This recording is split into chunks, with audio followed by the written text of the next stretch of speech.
नमस्कार, कश्मीर समाचार में आपका स्वागत है। जैसे कि आजकल जम्मू में कोरोना संक्रमित मरीजों की संख्या दिन ब दिन बढ़ती जा रही है और इस वैश्विक महामारी के बीच जम्मू में कई और विवादित मुद्दे भी उठाए जा रहे हैं। चाहे वो पंचबख्तर मंदिर का विवाद हो या पंजाबी भाषा को राजभाषा का दर्जा न मिलने को लेकर विवाद या जीएमसी में ऑक्सीजन की कमी का मुद्दा, इस सब के बीच प्रशासन पर लगातार यही आरोप लग रहे हैं कि प्रशासन हर मामले में विफल रही, चाहे वो कोरोना संक्रमण पर काबू पाने का मुद्दा हो या अन्य विवादित मुद्दे। इसी पर बात करने के लिए आज हमारे साथ मौजूद हैं भाजपा के मुख्य प्रवक्ता सीनियर एडवोकेट सुनील सेठी। नमस्कार, स्वागत है सर आपका कश्मीर समाचार में। नमस्कार जी। सर, क्या कहना चाहेंगे आप इन सभी विवादित मुद्दों पर? देखिए, कुछ तो विवाद जो मुझे लगता है पिछले कुछ दिनों में जो हैं, जो गैर ज़रूरी थे वो भी जो है वो बनाए गए हैं और बड़ा चिंता का विषय है। जैसे पहले पंचबख्तर मोड़ जो मंदिर है उसके बारे में विवाद बना कि उसके बारे में जो है वो टेंडर हो गया और टेंडर में उसके बाद जेडीए ने और जीएमसी ने आपस में जो है वो रिस्पॉन्सिबिलिटीज़ को शिफ्ट करने की कोशिश की, लेकिन पहली स्थान पे अगर देखें तो विवाद हुआ क्यों? और अगर जीएमसी ने ओनरशिप उसकी क्लेम नहीं की थी तो फिर जेडीए ने उसके ऊपर ओनरशिप के ऊपर क्लेम मान के जो है उसके ऊपर फर्दर कार्रवाई क्यों की? इस तरह की चीज़ें जो हैं जब सही वक्त के ऊपर कंट्रोल नहीं की जाती तभी उसके बाद जो है इस तरह की प्रॉब्लम खड़ी होती है। जी, इसी के साथ जम्मू कश्मीर में आधिकारिक भाषाओं में पंजाबी भाषा को शामिल नहीं किया गया, जिसे लेकर सिख समुदाय में काफी रोष है। क्या आपको नहीं लगता ये भी एक चिंता का विषय है भाजपा के लिए? देखिए, आप ठीक कहते हैं, ये चिंता का विषय जो है ये हमारे लिए भी है, जैसे जम्मू की जनता के लिए है कि एक सेक्शन से ये आवाज़ उठी है कि पंजाबी लैंग्वेज को भी जो है वो ऑफिशियल लैंग्वेज की कैटेगरी में जम्मू कश्मीर में डालना चाहिए, जैसे डोगरी या कश्मीरी को डाला गया। हिंदी और पंजाबी, हिंदी और उर्दू तो पहले ही हैं। तो मेरा अपनी ये सोच है कि डोगरी भाषा को रिकॉग्निशन देना ये 70 साल में पहली बार हुआ है और भारतीय जनता पार्टी ने इसमें बहुत अग्रणीय रोल किया है। जहाँ तक पंजाबी भाषा की ऑफिशियल लैंग्वेज बनने की डिमांड है तो मैं ये ज़रूर कहूँगा कि अगर लोगों की मंशा ये है, अगर ज़्यादा लोग ये चाहते हैं कि पंजाबी भाषा को भी ऑफिशियल लैंग्वेज जो है वो जम्मू कश्मीर में बनना चाहिए तो भारतीय जनता पार्टी उसके लिए भी प्रयास करेगी। हमें लोगों के साथ चलना है और लोगों की इच्छाओं को मान के ही राजनीति करनी है। लेकिन मैं एक सवाल ज़रूर पूछना चाहूँगा कि 70 साल से क्या कांग्रेस ने, जम्मू में रिप्रेजेंटेशन कांग्रेस ज़्यादातर करती रही है, पिछले 70 साल में कांग्रेस ने क्या किया था डोगरी भाषा को या डोगरी कल्चर को जम्मू कश्मीर में स्थापित करने के लिए? ये सिर्फ भारतीय जनता पार्टी ही कर पाई और जिस तरह की डिमांड्स पब्लिक से उठती हैं उस हिसाब से हम पंजाबी भाषा को भी और पंजाबी कल्चर जो जम्मू कश्मीर में है उसके संरक्षण के लिए भी काम करेंगे। इसी तरह बाकी जो रीजनल भाषाएं हैं, गोजरी भाषा है, पहाड़ी है, मीरपुरी है जो बोली जाती है यहाँ पे, और इनके साथ जुड़े हुए कल्चर हैं, उनके बारे में भी भारतीय जनता पार्टी जो है वो ज़रूर आवाज़ उठाएगी और लोगों के लिए काम करेगी। जी सर, एक तरफ जम्मू में कोरोना के मामले थमने का नाम नहीं ले रहे और दूसरी तरफ जीएमसी में ऑक्सीजन की कमी का मुद्दा सामने आ रहा है।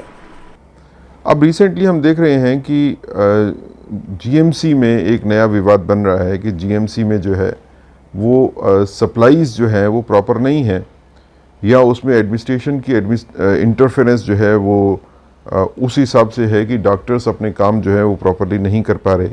यहाँ तक कि प्रिंसिपल जीएमसी ने तो कहा कि वो रिज़ाइन कर रहे हैं। अब ऐसे वक्त में जब कोरोना फैला हुआ है, मरीज़ों को का इलाज करना जो है वो प्राथमिकता होनी चाहिए। उस वक्त के ऊपर पूरी की पूरी एडमिनिस्ट्रेशन की एफर्ट होनी चाहिए कि जितने भी रिसोर्सेज हैं उनको पूल किया जाए ताकि अगर किसी को प्रॉब्लम होती है कोरोना की तो उसका इलाज किया जाए। अगर कोरोना की महामारी के पीक पे पहुंचने के वक्त हमारे पास ऑक्सीजन हॉस्पिटल में नहीं है तो ये एक चिंता का विषय है जिसके ऊपर एडमिनिस्ट्रेशन को सोचना चाहिए। एडमिनिस्ट्रेशन और मेडिकल स्टाफ एक लाइन पे होने चाहिए। अपने बीच में अगर कोई मतभेद है कोई कम्युनिकेशन की प्रॉब्लम है तो उसको दूर करना चाहिए, और एडमिनिस्ट्रेशन को जो भी इंफ्रास्ट्रक्चर की ज़रूरत है अभी उस सभी इंफ्रास्ट्रक्चर को जो है प्रोवाइड करवाना चाहिए। जी सर, इस सबके बीच जो लोग इलाज के लिए जीएमसी जा रहे हैं उनका ये कहना है कि वहाँ डॉक्टर्स हैं ही नहीं, मेडिकल स्टूडेंट्स इलाज कर रहे हैं, जिस वजह से काफी लापरवाही के मामले सामने आए हैं। अभी कुछ दिन पहले एक 4 साल का बच्चा।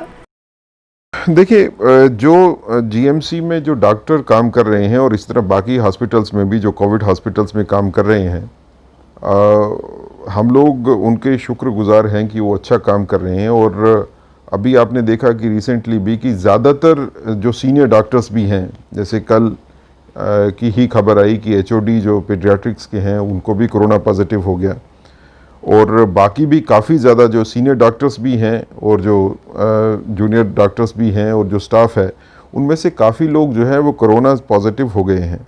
ये लोग हमारे अग्रणीय रक्षक हैं। इस लड़ाई में सबसे आगे जो है वो डॉक्टर्स लड़ रहे हैं कोरोना के ख़िलाफ़, और इन लोगों की कुर्बानियों को, इन लोगों की जो सर्विसेज है उनको राष्ट्र जो है वो कभी भूलेगा नहीं। जम्मू कश्मीर के डॉक्टर भी जो है वो बहुत अच्छा काम कर रहे हैं। डॉक्टरों की कमी ज़रूर खलती है, यहाँ पे जितनी डॉक्टरों की गिनती होनी चाहिए वो उतनी है नहीं, और स्टाफ की भी इसी तरह जो है वो संख्या उतनी नहीं है जितनी की स्टाफ की संख्या होनी चाहिए। गवर्नमेंट को इमीडिएटली कोरोना से, क्योंकि लड़ाई हमारी ये कोई 2 हफ्ते में या 2 महीने में ख़त्म हो जाए ऐसा लगता नहीं है, थोड़ी लंबी लड़ाई चलने वाली ही लगती है। तो इसके चलते हुए गवर्नमेंट को फौरी तौर के ऊपर डॉक्टरों को, नौकरियां डॉक्टरों की खोलनी चाहिए, नए डॉक्टरों को अपॉइंट कीजिए, नए मेडिकल स्टाफ को अपॉइंट कीजिए। इसी तरह जो डेंटल सर्जन्स हैं, वो तो मुझे लगता है कि पिछले 10 साल से जो है वो डेंटल सर्जन की नौकरियां कभी निकली ही नहीं। तो इस तरह डॉक्टरों की ज़रूरत इस वक्त है, लेकिन डॉक्टरों की एक स्ट्रेंथ जो है वो ज़रूर आपके पास होनी चाहिए। इस टाइम पे अगर आप मिनिमम स्ट्रेंथ के ऊपर मेडिकल सर्विसेज काम कर रही थी और आज हमारे ज़्यादातर डॉक्टर्स जो है वो कोरोना पॉजिटिव जो है वो हो रहे हैं, तो हमारे पास बैकअप स्टाफ नहीं है। जब बैकअप स्टाफ नहीं होगा तो बैकअप स्टाफ के नहीं होने की वजह से मरीज़ों को काफ़ी परेशानी हो रही है। और दूसरा, इंफ्रास्ट्रक्चर जो है, ये हम शुरू से कहते आ रहे हैं कि जम्मू कश्मीर में इंफ्रास्ट्रक्चर नहीं बना है मेडिकल का, और कोरोना के चलते हुए आज हम तकरीबन 6 महीने हमारे को हो गए कोरोना के बीच में, लेकिन आज के दिन में पोजीशन ये है कि अगर नए मरीज़ अगर कहीं पे आएंगे तो उन नए मरीज़ों को लेने के लिए इंफ्रास्ट्रक्चर हमारे पास नहीं है। तो ये एक चिंता का विषय है। इसमें तो प्रशासन की ही लापरवाही सामने आ रही है। आज 6 महीने हो गए इस वैश्विक महामारी को और अभी तक कुछ भी नहीं। डेफिनेटली मैं कहूँगा कि एडमिनिस्ट्रेशन जो है उसने वैसे काम जैसे करना चाहिए था वैसा काम नहीं हुआ, उस लेवल पे काम नहीं हुआ है। 6 महीने की तैयारी जो है वो जो चल रही है, लेकिन मौके के ऊपर जो है वो जितनी हमारे को इंफ्रास्ट्रक्चर क्रिएट करना चाहिए था उतना इंफ्रास्ट्रक्चर क्रिएट नहीं हुआ। मैं किसी के ऊपर कोई उंगली नहीं उठा रहा हूँ, लेकिन मैं ये डेफिनेटली चाहता हूँ कि एडमिनिस्ट्रेशन जो है वो सजग हो, एडमिनिस्ट्रेशन जो है वो और काम करे, क्योंकि जो फैसला आप अभी कर रहे हो कि एक लिक्विड ऑक्सीजन का प्लांट जो है वो मेडिकल कॉलेज जम्मू में अब लगेगा, ये फैसला पहले क्यों नहीं हो सकता था, जब पता था कि कोरोना के मरीजों को जो है वो ऑक्सीजन की सप्लाई की ज़रूरत होती है।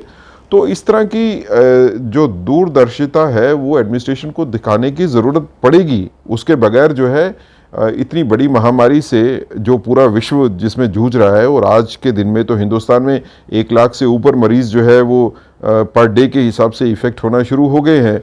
तो आने वाले दिनों में जब इसकी वैक्सीन आएगी और उसके बाद हालात जो है वो वापसी पे आना शुरू होंगे, लेकिन तब तक जिस तरह से एडमिनिस्ट्रेशन जम्मू कश्मीर में मेडिकल्स की चल रही है काफ़ी देर हो जाएगी। मुझे लगता है कि लेफ्टिनेंट गवर्नर साहब की एडमिनिस्ट्रेशन अच्छा काम कर रही है, लेकिन उनको इसके बारे में जो कोरोना के खिलाफ लड़ाई जम्मू कश्मीर में लड़ी जा रही है उसके बारे में एक बार दोबारा सोचने की ज़रूरत है कि क्या जो इंफ्रास्ट्रक्चर हमने प्रोवाइड किया है, जितने डॉक्टर्स हमारे पास इस टाइम सर्विस में हैं, क्या ये सफिशिएंट है, ये इस पे दोबारा सोचने की जरूरत। जी, जैसे कुछ दिन पहले से मिलिटेंट्स की तरफ से काफी पॉलिटिकल लीडर्स को, जिसमें भाजपा के भी कुछ नेता शामिल हैं, उनको थ्रेट दिए जा रहे हैं। क्या कहना चाहेंगे आप? देखिए, मिलिटेंट्स की थ्रेट आना पॉलिटिकल लीडर्स को कोई नई बात नहीं है। जम्मू के जो नेता हैं उनके लिए तो हमारे लिए तो ये आम बात है। हमारे को थ्रेट्स जो है वो इस तरह की आती रहती हैं। इन तरह की थ्रेट से कोई डरने वाला है नहीं। अगर किसी को ये लगता है कि इस तरह की थ्रेट देने के बाद जो है वो कोई लोग अपनी पॉलिटिकल पार्टीज़ को छोड़ देंगे, मैं खाली भारतीय जनता पार्टी की बात नहीं करता हूँ, कोई पॉलिटिकल पार्टीज़ अपनी छोड़ देंगे, राजनीति छोड़ के भाग जाएंगे, तो जम्मू के लोग डर के भागने वालों में न हैं, ना हमारी कोई ऐसी हिस्ट्री रही है। इस तरह की थ्रेट अगर हमारे को आती है तो इस थ्रेट का मुकाबला हम दोगुनी ताकत से जो है वो देंगे, उससे भी ज़्यादा ताकत से देंगे। जितना आगे हम काम मिलिटेंसी के खिलाफ कर रहे हैं उससे ज़्यादा काम करेंगे। लोगों का एक गुस्सा मीडिया के जरिए बाहर आता है। मीडिया ही लोगों की आवाज है और इस सब के चलते मीडिया में भी प्रशासन और बीजेपी की काफी खिलाफत की जा रही है। किस तरह से ले रही है बीजेपी इन सब आरोपों को खुद पर? सजग मीडिया जो है वो बड़ा ज़रूरी है डेमोक्रेसी के लिए। जैसे आप कश्मीर समाचार जो है वो लोगों के हितों की बात करता है और जो लोग डिमांड्स रखते हैं उनकी बात जो है वो पहुंचाई जाती है पावर के गलियारों में। तो मुझे लगता है कि ये मीडिया की सशक्त आवाज़ जो सामने आती है उससे हम लोगों को भी मजबूती मिलती है। जो राजनीति में लोग सक्रिय हैं वो भी मीडिया के ऊपर जो है वो काफ़ी जो है डिपेंडेंट रहते हैं ओपिनियन बनाने के लिए।